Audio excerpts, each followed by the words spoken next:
Bonjour et bienvenue sur ma chaîne YouTube. Bonjour aussi à tous ceux qui me suivent sur Facebook ou Twitter. Cette semaine, je vais aborder le sommeil et je commence avec le sommeil, mieux dormir, les idées reçues sur le sommeil de Jérôme Lefrançois et de Véronique Deschamps aux éditions Alpen, qui est une maison monégasque. Alors avant de parler du fond, je voudrais aborder la forme.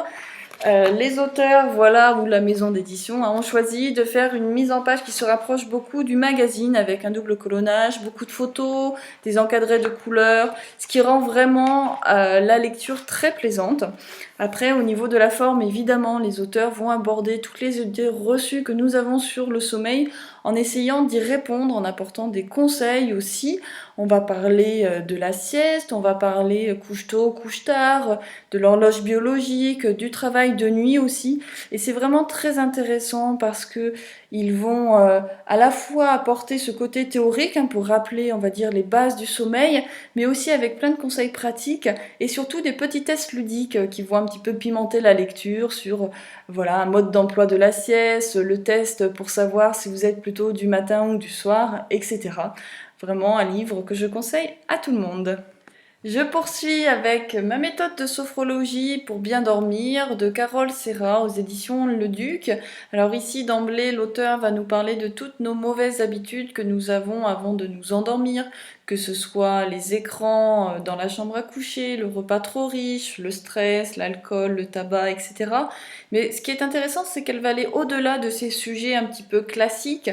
Elle va par exemple nous parler de la chambre Feng Shui, qui est un art de vivre chinois qui va agencer les pièces pour respecter les énergies. Alors j'ai vérifié, ma chambre n'est pas du tout Feng Shui, mais j'ai pas eu encore le courage ou pris le temps de déplacer tous mes meubles.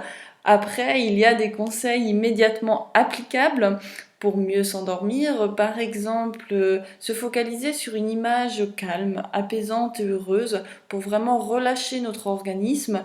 Elle va aussi nous parler de la méthode de toutes les méthodes de respiration, de relaxation. Et c'est ce qui est vraiment intéressant parce qu'elle nous apporte des exemples très concrets, plusieurs exemples à chacun après de se l'approprier. Et je finis avec Bien dormir sans médicaments de Clémence Pex-Lavallée aux éditions Odile Jacob. Alors c'est vrai, ici l'ouvrage est un petit peu plus dense, mais ce qui est intéressant et qu'on ne retrouve pas dans les deux ouvrages précédents, ce sont des cas concrets, 25 histoires, 25 cas concrets que l'auteur nous explique avec par exemple ce cas d'un jeune homme de 11 ans qui met plus de 3 heures systématiquement à s'endormir. La journée pendant les cours, pour rester éveillé, il va bloquer ses épaules, tendre le cou, mais son organisme, le soir venu, va vraiment avoir du mal à se relâcher avec des difficultés d'endormissement et c'est un cercle vicieux. Elle va nous apporter des conseils pratiques pour remédier à toutes ces difficultés et selon son propre cas, son propre profil, on peut s'approprier ces petits conseils. Elle va aussi parler des rêves, des cauchemars et de l'angoisse de certains adultes la nuit venue qui vont repousser l'heure d'aller au lit, l'heure de l'endormissement en traînant devant la télé, en restant sur internet par exemple. Et c'est aussi très intéressant, c'est des questions qu'on aborde peu. Là aussi, l'auteur qui est sophrologue met un point d'honneur à toutes les techniques de relaxation et de respiration. Elle aborde même dans un chapitre la sophrologie de façon globale.